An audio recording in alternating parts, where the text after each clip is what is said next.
The day the Glavaxians arrived was one that would be written into history books. Yet no one on Earth could have predicted how quickly that history would turn from excitement to dread. Their arrival was heralded not by cryptic signals or distant lights, but by the sudden appearance of their ship in low orbit. The vessel resembled a sprawling web of glass and metal, shimmering and rippling as if it were alive. Television channels and live streams were flooded with footage of the craft as it passed over the continents, its smooth, deliberate movements defying Earth's understanding of propulsion and physics. There were no sonic booms, no debris trails, just the eerie, silent gliding of something far beyond human engineering. At first, humanity rejoiced. The confirmation of extraterrestrial life was a dream long chased by scientists, visionaries, and stargazers. Political leaders quickly put forth statements welcoming the newcomers, and the United Nations convened an emergency session to establish protocols for peaceful communication. Crowds gathered in city squares around the globe to watch enormous screens broadcasting the ship's every move. Speculation ran rampant.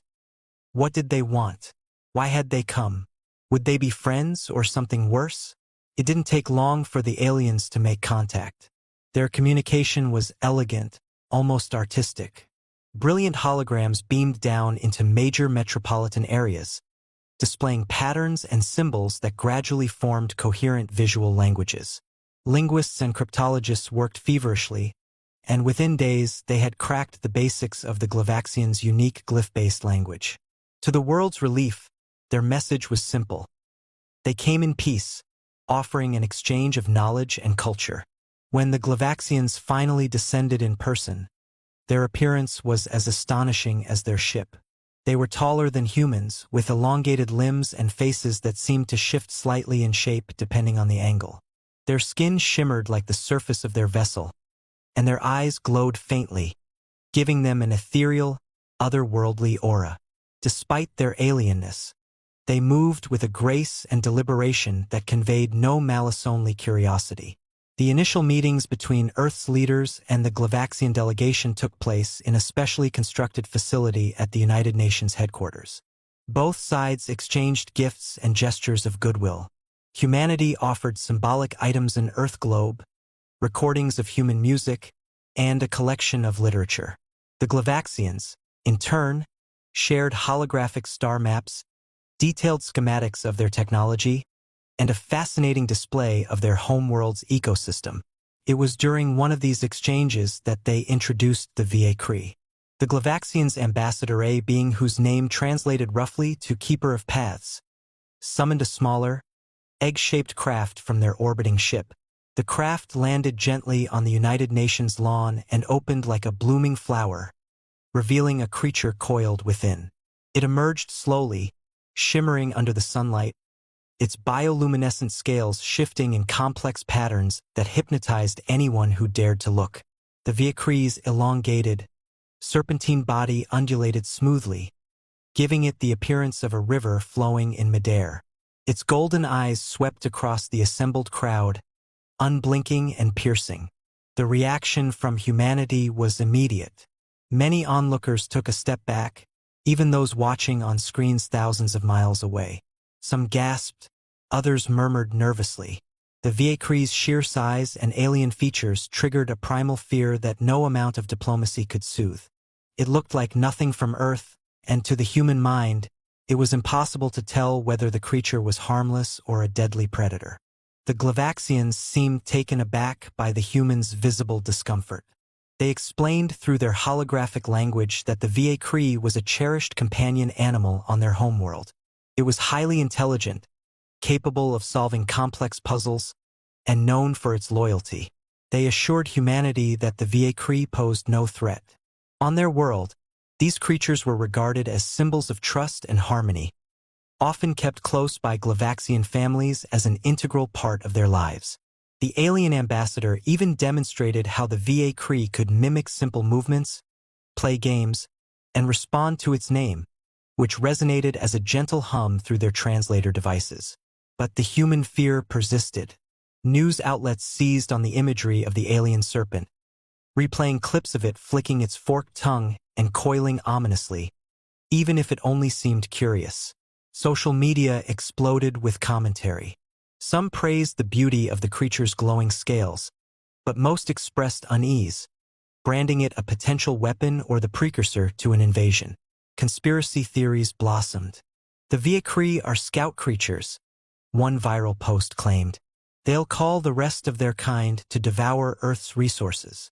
Others argued that it was a test to see how humanity would react, and clearly the reaction was failing. World leaders and diplomats scrambled to salvage the situation. Some urged calm, emphasizing that the Glavaxians had done nothing threatening. Others questioned the wisdom of allowing such a creature on Earth at all, no matter how harmless it appeared.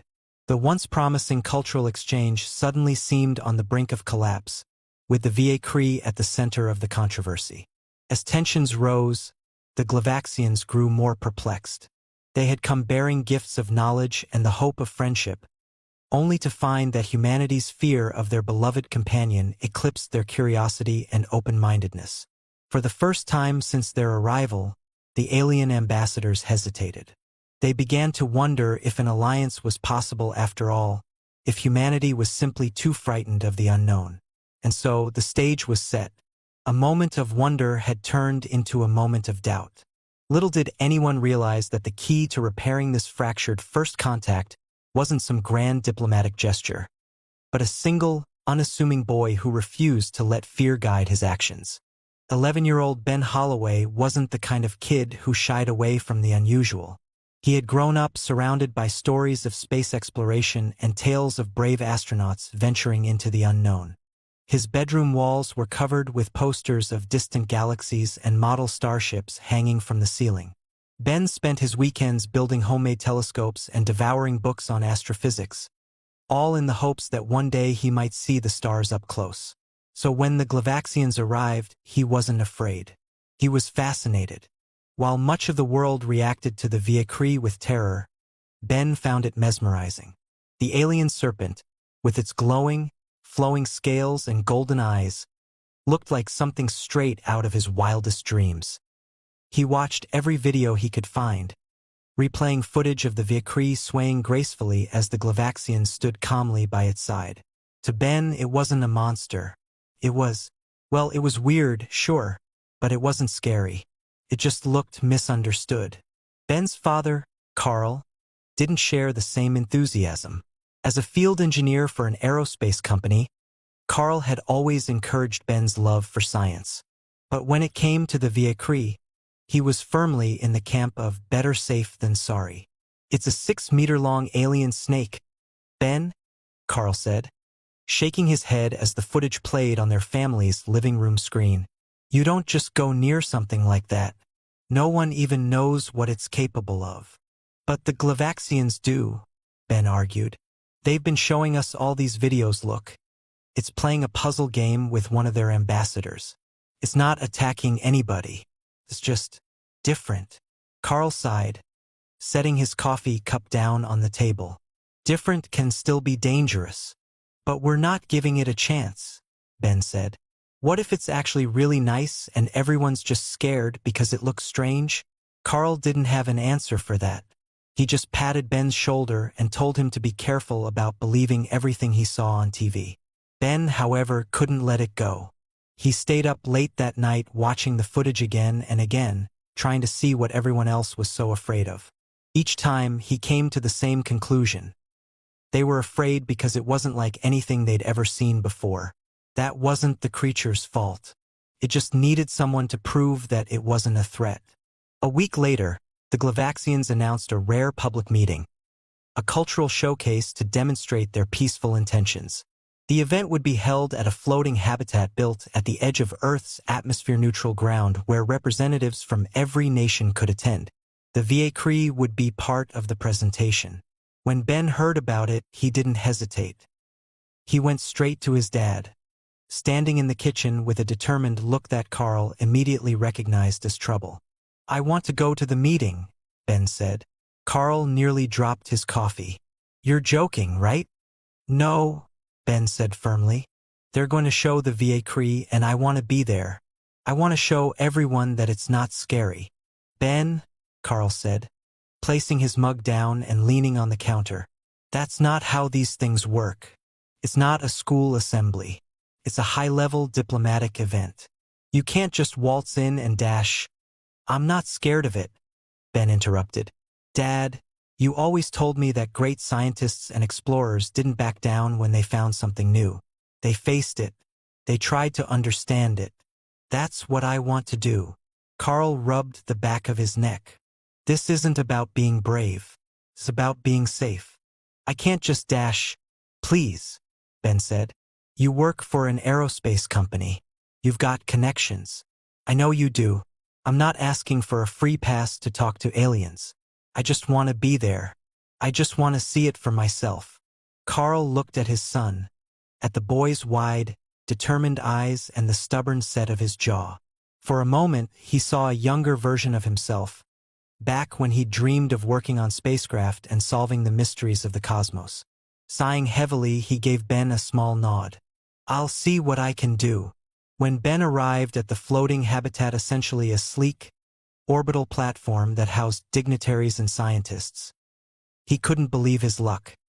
He stuck close to his father, who had managed to swing them a pair of visitor passes by calling in a few favors.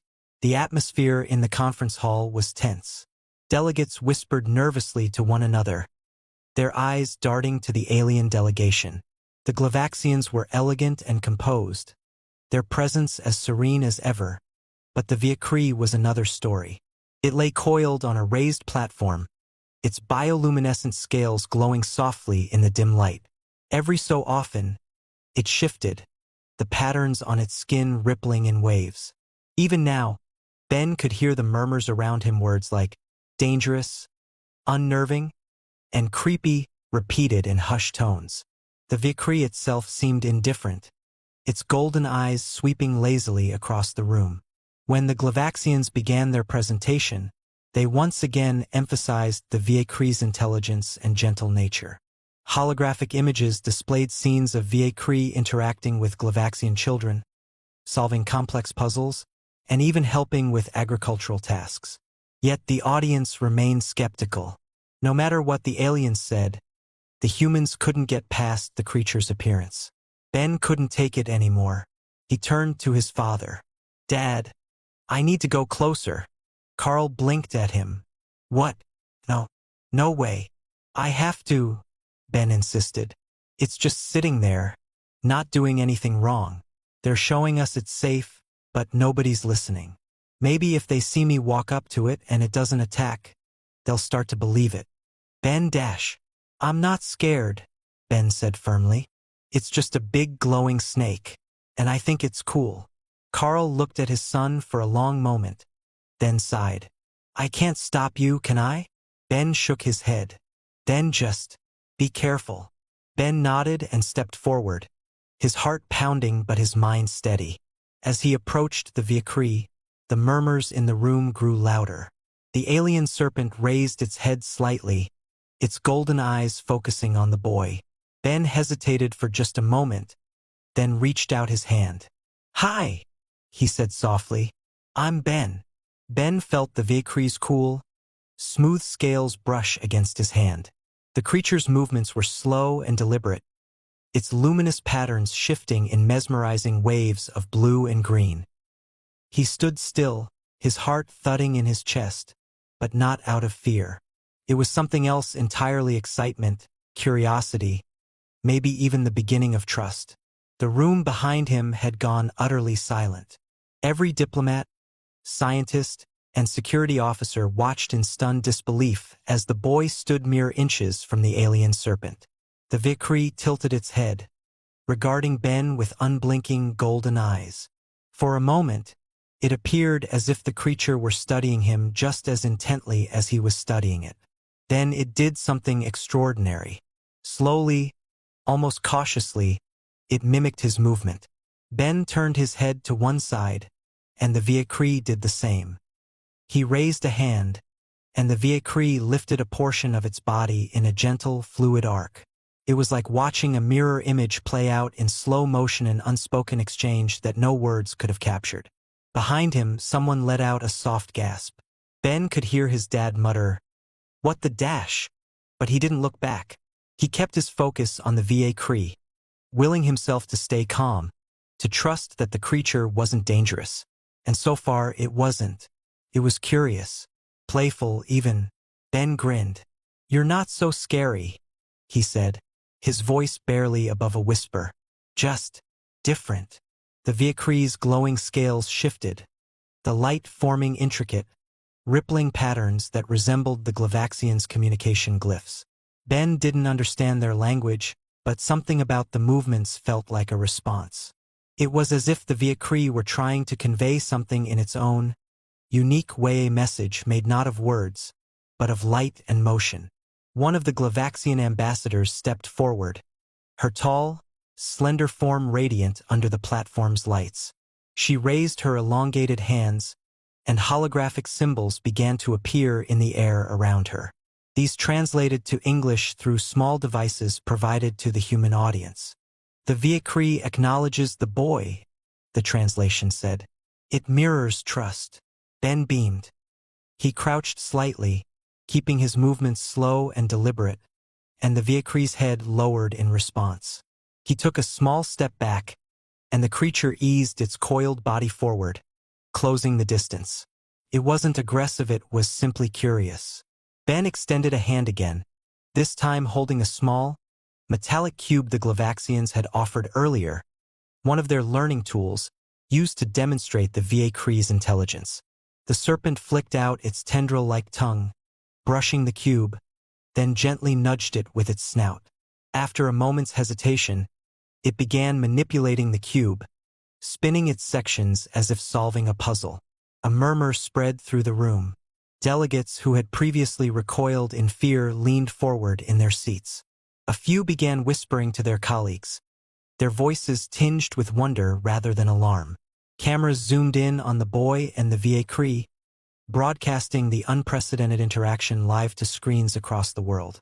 The earlier hysteria, those headlines calling the Viacree a monster, the endless streams of social media panic seemed to pause. People were seeing something different now. A creature that was neither predator nor invader, but something that could learn, play, and bond. As Ben continued to interact with the Viacree, he felt a strange sense of calm wash over him. The creature, though alien, reminded him of a dog he once had. It wasn't just the curiosity or the mirroring of his actions, it was the way it seemed to seek connection. For the first time since the Glavaxians' arrival, he felt that humanity and these visitors might truly have something in common. The desire to understand, to trust, and to build a bridge between their worlds. By the end of the day, the atmosphere in the room had shifted. The once tense crowd was now filled with quiet awe. Delegates who had kept their distance began approaching the Glavaxians, asking questions and showing genuine interest in their culture. Scientists huddled together, jotting down notes and discussing theories about the Viacree's bioluminescent communication. Ben's father, who had been reluctant to let him get so close, now stood with a hand on his shoulder, watching with a mix of pride and astonishment. "You really did it," Carl whispered. "You got everyone to see it differently." Ben just shrugged, smiling as the Viacree curled loosely around his feet, emitting a faint, soothing glow. "I think it just needed a chance." The Glavaxian ambassador stepped forward once more, her holographic glyphs translating into words that brought the room to its feet. "We thank the young one for showing that trust can overcome fear. This moment will be remembered as the first true bond between our species." And as the Viacree gently nuzzled his side, Ben knew it was only the beginning. The moment between Ben and the Viacree became the symbol of humanity's first real step toward peace with the Glavaxians.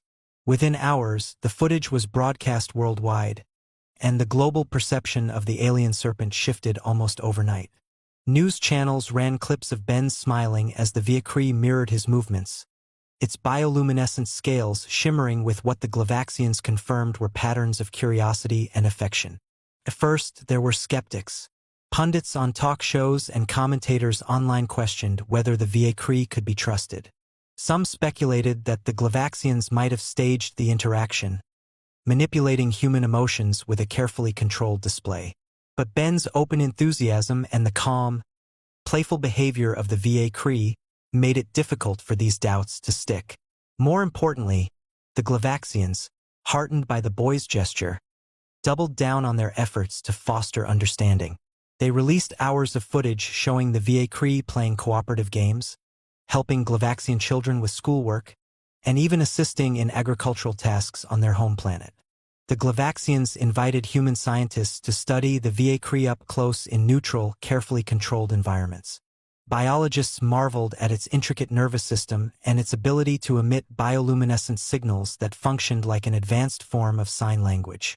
Ethologists began documenting how the VA Cree responded to various stimuli, finding patterns that hinted at emotions, curiosity, playfulness, and even what appeared to be joy. Slowly but surely, humanity began to see the VA Cree not as a frightening alien predator but as a living bridge between two vastly different civilizations. As for Ben, his life changed forever. The Glavaxians invited him and his father to tour their orbiting ship, a place no human had yet set foot in. Ben marveled at the ship's flowing architecture, its walls alive with shifting light patterns that formed a language of their own.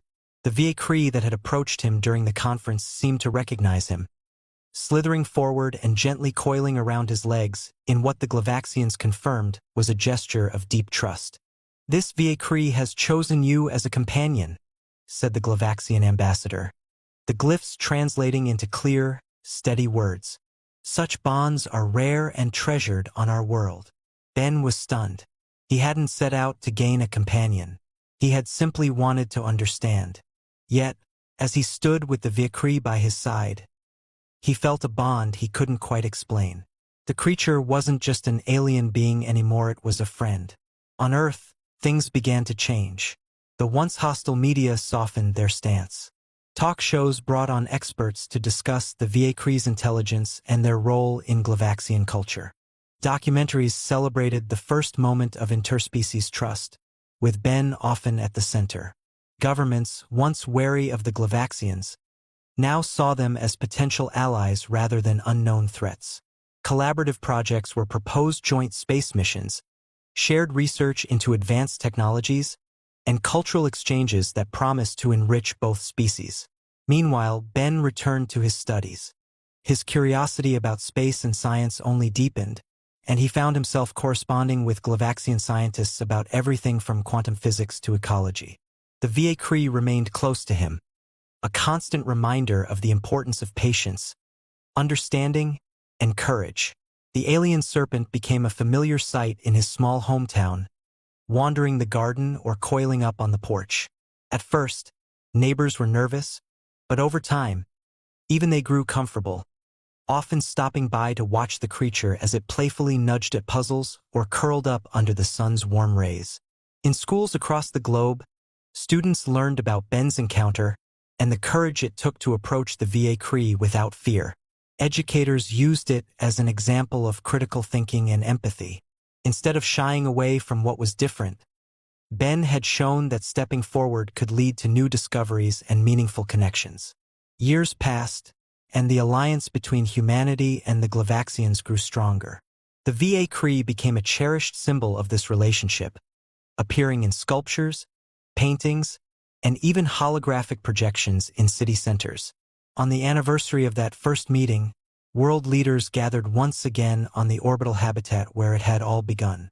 Ben, now a young scientist in his own right, stood on stage beside the Glavaxian ambassador.